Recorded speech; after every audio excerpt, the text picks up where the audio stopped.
Nothing can be our everything. I'm going to tell you a story about what motivated relating or what patterns I played out as a younger version of myself that now I have entered into a more mature era with. And then I want to bridge that story to a share about what's shifting with my relationship to AI, which I think is mirroring a bigger cultural shift that we're seeing right now, too. And of course, ground it into talking about our money flow for this episode of the Cosmic Coin Drop.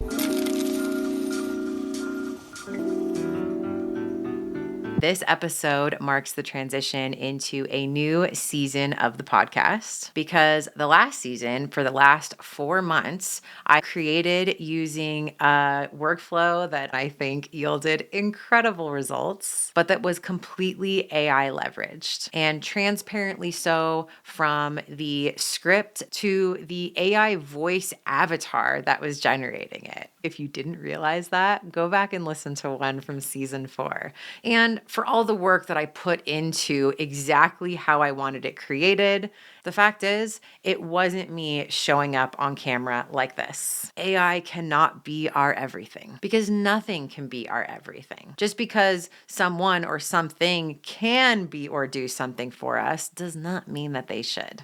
Now, for the rewind of story time for the past version of me that kept repeating a certain pattern in relating in my love life over and over again until I didn't. And that was thinking that a partner could be my everything. And, maybe not saying it as explicitly, but falling head over heels and being so infatuated that that was what I wanted. And of course, inevitably, it never worked. And so over and over, the relationship would fail, bringing me catapulted back into myself, only to do it over again. Now, fast forward back to the present.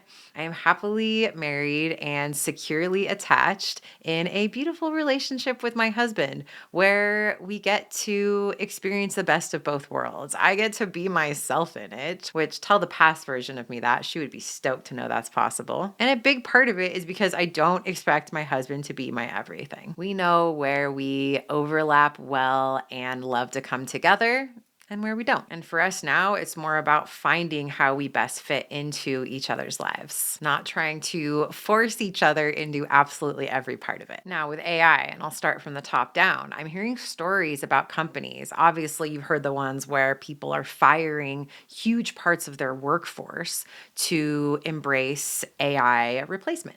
But have you heard the part where a lot of companies are now trying to hire back the humans because they tried to have AI do everything it could? And there's some things it doesn't do very well, like, for example, customer service. People still just want to talk to a human. Now, in my world, in my business, in my back end, it doesn't feel like a backpedal when I decide that I want to bring my human self back in more in an area that I have devised a workflow for AI to support me with. It truly feels like this dance, similar to when my husband and I first got together, of just experimenting with the dance. Now, that said, I wasn't using AI so heavily in the last season of the podcast because I thought that that was overall like a great idea. Honestly, it was circumstantial, and I knew that it was serving a finite purpose, which was freeing my time. It's a whole nother story why season 3 of the podcast was taking way more of my time than it should have. But I needed to liberate that time because I needed to put most of my attention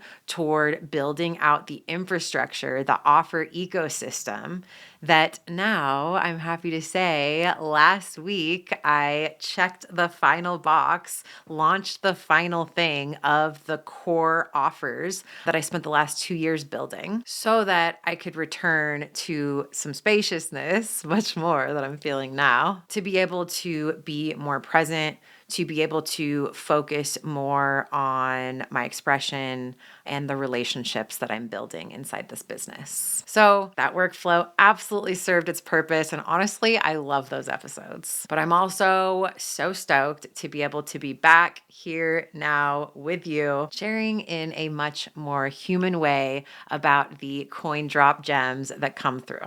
And when it comes to money, money also cannot be your everything. Part of my story knows firsthand about that one too. There was a time when I made buku bucks being a tax preparer, but I was not fulfilled in all of the ways that I could be, that I'm now realizing now that I've stepped into my passion work and doing what really lights me up. And it's not to say that it was that black and white, that the only reason I did it was for money. That's not true. But things have definitely flipped around now. I do what I do because I feel called to it, because I love it, because people need it from me, and the money follows. Now, money has its place. And not so surprisingly, I am on track to make a lot more of it and for it to feel a lot more chill, for it to feel easier, not like I'm pushing a boulder uphill. And so this episode is to kind of soft launch the season 5 of the podcast, which is not going to be all that different for you from the last one. It's still going to be short episodes, Monday coin drops that get you in the zone for your work week. It's going to support you to feel seen, to feel supported,